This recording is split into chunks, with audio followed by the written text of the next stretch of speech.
RCF.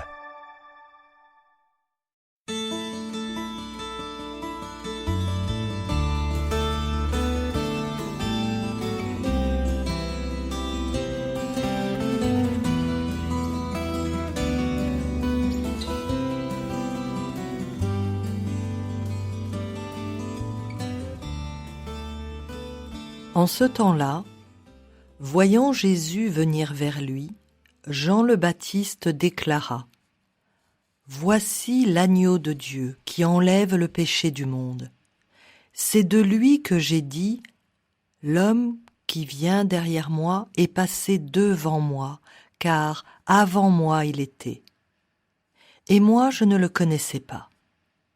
Mais si je suis venu baptiser dans l'eau, c'est pour qu'il soit manifesté à Israël. » Alors Jean rendit ce témoignage. « J'ai vu l'Esprit descendre du ciel comme une colombe, et il demeura sur lui. Et moi je ne le connaissais pas. Mais celui qui m'a envoyé baptiser dans l'eau m'a dit : celui sur qui tu verras l'Esprit descendre et demeurer, celui-là baptise dans l'Esprit Saint. Moi j'ai vu, et je rends témoignage. C'est lui, le Fils de Dieu. »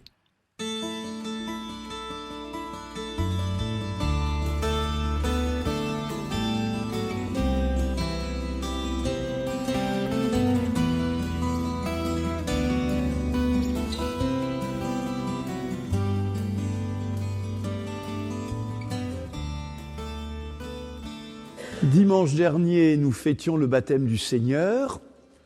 Et ce dimanche, nous fêtons le baptême du Seigneur. On a un peu l'impression d'avoir fait du surplace, que la liturgie ne nous a pas fait progresser, parce que nous sommes toujours au Jourdain, nous sommes toujours avec Jean-Baptiste, qui dit, voilà, j'ai vu l'Esprit descendre sur Jésus. Donc on se dit, dites donc, ça se répète cette affaire-là. Pourquoi la liturgie répète-t-elle ? Frères et sœurs, il me semble, pour qu'on approfondisse, qu'on ne se dépêche pas de tourner la page, mais qu'au début de ce temps ordinaire, nous continuons avec Jean-Baptiste à essayer de mieux comprendre qui est ce Jésus. Alors Jean-Baptiste commence par dire une chose étonnante, il le répète 2 fois, « Je ne le connaissais pas », en parlant de Jésus. Alors moi j'ai un vague souvenir, peut-être vous aussi, qu'au caté, vous vous souvenez le caté ? On va faire une interro de caté, que Jean et Jésus étaient plus ou moins cousins, puisque Marie et Élisabeth sont parentes. Alors comment Jean-Baptiste peut-il dire de Jésus « je ne le connaissais pas », alors que, si ça se trouve, ils ont eu des jeux ensemble quand ils étaient enfants, etc. C'est parfois représenté dans des tableaux. Voilà, Élisabeth, Marie et Jean le Baptiste et Jésus jouant ensemble. Que veut dire Jean-Baptiste ? Il veut dire que je ne le connaissais pas réellement. Je ne le connaissais que superficiellement. Mais maintenant, éclairé par l'Esprit Saint, je commence à connaître vraiment qui est Jésus. Alors ça peut être une question pour nous aussi. Oui, bien sûr, on est chrétiens, moi comme vous, et de longue date pour la plupart. Mais connaissons-nous vraiment Jésus ? Et comment mieux le connaître ? Alors Jean-Baptiste commence par dire, en désignant Jésus, une phrase étonnante, « Voici l'agneau de Dieu ». L'agneau de Dieu qui enlève le péché du monde. Alors ça me rappelle quelque chose ? Oui, c'est vrai, on le dit à chaque messe. On va le dire, avant d'aller communier. Voici l'agneau de Dieu qui enlève les péchés du monde. Mais qu'est-ce que ça veut dire ? Alors c'est provocateur, parce que le peuple d'Israël attendait le Messie. Mais le Messie, ce n'est pas un agneau. Le Messie, au contraire, c'est un berger. Le berger du peuple, à la manière du roi David. Donc, dans ce regard plus intérieur que Jean le Baptiste porte sur Jésus et nous invite, nous, à porter sur Jésus, on ne commence pas par le berger, on ne commence pas par le chef, on ne commence pas par la tête, on ne commence pas par la grandeur, on commence par l'agneau de Dieu. Alors, pour une oreille juive, ça rappelle 2 choses. D'abord, rappelez-vous, l'Exode, la sortie d'Égypte, on va immoler dans chaque famille, un agneau pascal. Et avec le sang de cet agneau, qu'est-ce qu'on fait? On met le sang sur les linteaux de la porte, et le destructeur qui est envoyé par Dieu pour punir le peuple égyptien, en voyant ce sang, passera. Donc l'agneau protège de la mort. L'agneau, le sang de l'agneau protège. Et puis, plus loin, après, en Terre Sainte, avec le royaume d'Israël, un prophète se lève, Isaïe, nous l'avons entendu dans la première lecture, et il va parler d'un mystérieux serviteur souffrant qui va sauver le peuple, non pas par la puissance, mais en donnant sa vie. Vous connaissez ce passage célèbre. Maltraité, il s'humilie, il n'ouvre pas la bouche comme un agneau. Conduit à l'abattoir, il donne sa vie pour nous, car en fait, c'était nos souffrances qu'il portait.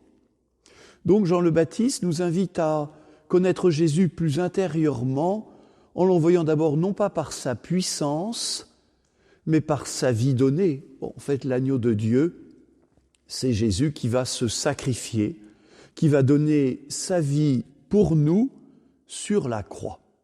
Voilà, premier élément du témoignage de Jean-Baptiste. Deuxième élément de son témoignage, j'ai vu, dit Jean-Baptiste, l'Esprit Saint bien sûr, descendre du ciel sous la forme d'une colombe et demeurer sur lui. Alors là, effectivement, c'est bien le signe du Messie. Le Messie, dans l'attente juive, c'est celui qui reçoit l'Esprit Saint pour avoir cette force de Dieu en lui. Eh bien oui, Jésus reçoit cet Esprit Saint, mais alors on est étonné, on se dit, mais je croyais que Jésus, c'est Dieu le Fils, donc l'Esprit Saint, il l'a déjà. Pourquoi le recevoir à nouveau? C'est vrai ça. Pourquoi?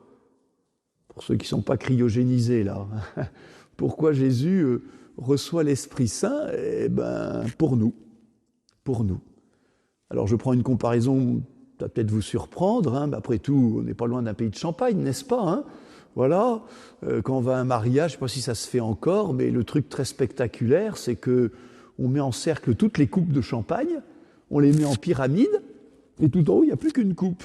Puis il y a le serveur qui arrive avec un grand Jéroboam de champagne, et il verse dans la première coupe, après ça déborde, et au miracle, ça se répartit partout.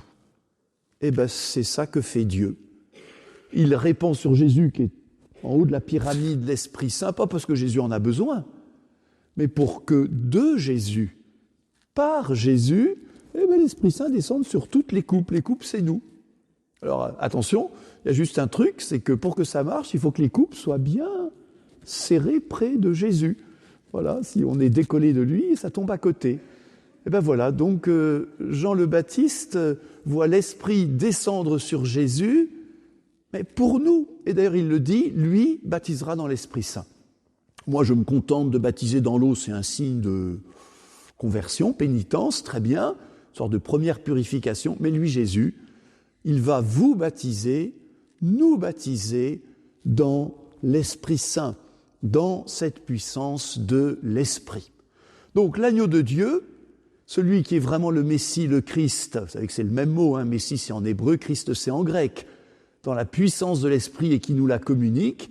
Et puis tout à la fin, Jean-Baptiste résume tout dans son témoignage en disant « Je l'atteste, j'en témoigne », c'est lui le Fils de Dieu. Agneau de Dieu, Messie Christ, le Fils de Dieu. Il le dit à la fin parce que c'est le plus important. Et c'est vrai, quand nous faisons le signe de croix, on ne fait pas au nom du Père et du Christ et du Saint-Esprit, au nom du Père et du Fils. Donc Fils, frères et sœurs, ça résume tout. Alors en quelques mots, attention, évidemment on est obligé d'employer des mots humains pour parler du mystère de Dieu. Mais souvent ça choque les gens, si vous parlez avec un musulman, avec un juif, et dire mais comment ça, Dieu a un fils, mais qu'est-ce que ça veut dire, Fils de Dieu? Bon, d'abord, évidemment, ça ne veut pas dire que Papa Dieu aurait un fiston comme nous, les parents, nous avons un enfant. Évidemment, ici, voilà, ce terme de fils, comme nous le disons dans le Credo, veut dire que éternellement le Père se donne à ce Fils éternel engendré, non pas créé. Voilà, c'est une sorte de mouvement d'amour, d'épanchement d'amour du Père vers le Fils qui constitue ce Fils. Et donc, c'est purement spirituel, bien sûr. Il n'y a rien de sexuel, il n'y a rien de matériel. Dans cet engendrement du Fils par le Père, c'est un peu comme une source qui sans cesse s'épanche. Et celui qui reçoit cette source, c'est le Fils, pas un fils. Nous sommes enfants de Dieu par le baptême. Nous sommes filles et filles adoptifs de Dieu. Mais le Fils, il l'est par nature. Il l'est de toute éternité. Et donc en Dieu, il y a le Père, le Fils et l'Esprit Saint, éternellement unis dans cet amour. C'est le mystère de Dieu Trinité qui nous dépasse infiniment, c'est vrai, mais quand même, on a le droit d'y réfléchir un peu. Vous savez que nous croyons que Dieu est amour, mais une solitude pure, un être entièrement seul, qui peut-il aimer? Que peut-il aimer? Et donc nous devinons, parce que Dieu nous le révèle aussi, que parce que Dieu est amour, il est amour en lui-même. Et cet amour, c'est cet amour du Père pour le Fils éternel et du Fils pour le Père qui reçoivent et s'échangent mutuellement cet Esprit Saint. Alors voilà, ce Fils de Dieu éternel, par amour pour nous, est devenu Fils de l'homme, vrai Dieu, vrai homme. Il est vraiment le lien entre la terre et le ciel. Il est à la fois de notre côté et du côté de Dieu. Et donc, frères et sœurs, c'est toujours par Jésus, vrai Dieu et vrai homme, bien que nous allons vers Dieu le Père. Et vous le savez, à la messe, toutes les prières que le prêtre adresse au nom de la communauté s'adressent au Père par Jésus le Christ, notre Seigneur. Et voilà donc le secret de notre vie que Jean-Baptiste nous invite à approfondir. Jésus est l'agneau de Dieu qui donne sa vie. Il est le Messie, le Christ, rempli de l'Esprit Saint et qui nous communique cet Esprit Saint. Et Jésus est le Fils de Dieu, aussi pour que nous-mêmes, par le baptême, devenions ces enfants de Dieu. Voilà, chrétien, chrétienne, réalise à nouveau ce que tu es par la grâce de Dieu. Réalise la chance que tu as de connaître Jésus, connaître réellement. Et puisque tu as cette chance, ne la garde pas pour toi. Fais-le connaître aussi, ce Jésus. Alors évidemment, beaucoup ne sont pas intéressés, ou comme ça n'ont pas l'air intéressés. En arrivant, moi l'évêque, très bien, je tombe là sur le camion mobile, ça a l'air très bien d'ailleurs, ce qu'ils vendent. Il y a un monsieur qui passe et hop, il dialogue avec la dame et il dit « Tu vas à la messe ? Oh non, j'ai mieux à faire. » Bon, je me suis dit, voilà, il y en a beaucoup qui ont mieux à faire, et puis l'autre ajoute, c'est vrai, au fait, ça sert à rien. Je me suis dit, voilà une bonne introduction pour ma visite pastorale. Mais voilà, nous le savons bien, il y en a beaucoup, ça ne les intéresse pas. Mais il y en a aussi beaucoup qui se posent des questions, quand même, et de plus en plus. De plus en plus. On a voulu se débarrasser de Dieu, on a fait les malins. Notre monde actuel, c'est pas glorieux. C'est pas glorieux. Donc ça fait réfléchir les gens quand même. Et aujourd'hui, il y a un retour, je dis pas de tous, faut pas être naïf, mais de beaucoup, et en particulier des plus jeunes. Partout, à la ville comme à la campagne, dans les villes comme les villages. Voilà, des gens qui se posent des questions. Et auprès de qui ils vont trouver des réponses ? Ils peuvent chercher sur Internet, ils commencent par ça, c'est très bien. Mais à un moment, on a besoin de rencontrer des chrétiens réels. Les chrétiens réels, c'est vous, c'est nous. Et là, on est chargé du mieux qu'on peut. C'est pas bien grave si on se prend un peu les pieds dans le tapis ou si des fois on ne sait pas exactement quoi répondre, mais tout simplement que nous aimons Jésus. Et que pour lui, pour nous, il est le chemin vers Dieu. Et une fois qu'on a dit ça, il y en a certains, ça leur fait tilt. Et ils commencent à avoir envie de connaître Jésus. Alors frères et sœurs, soyons heureux d'être chrétiens, soyons heureux d'en être témoins et ainsi de vivre de Jésus et de montrer Jésus. Amen.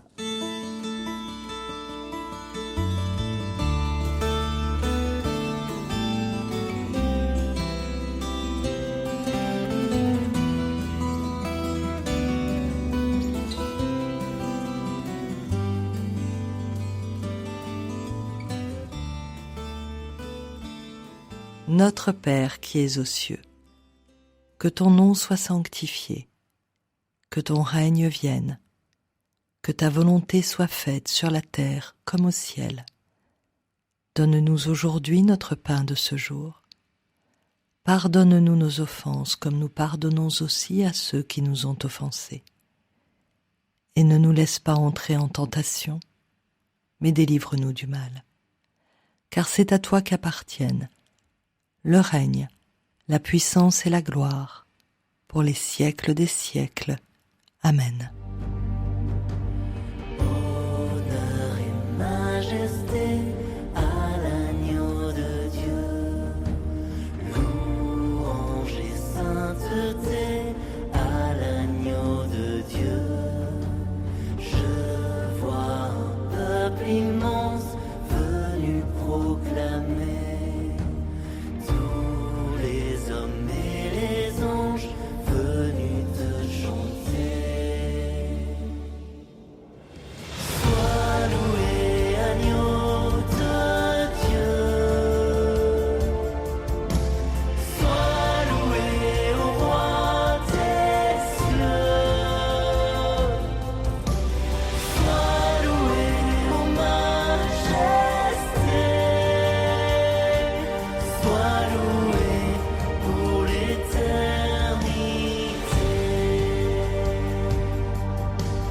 Le règne et le pouvoir à l'agneau de Dieu. La force et la victoire à l'agneau de Dieu. Un jour je rejoindrai tous les saints du ciel. Alors je chanterai un chant éternel.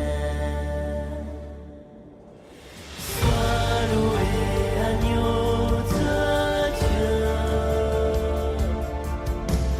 Sois loué au roi des cieux.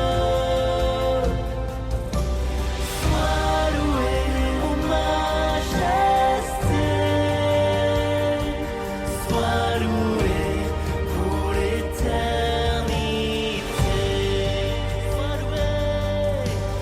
Sois loué, agneau de Dieu. Sois loué au roi des cieux. Sois loué aux majestés. Sois loué pour l'éternité.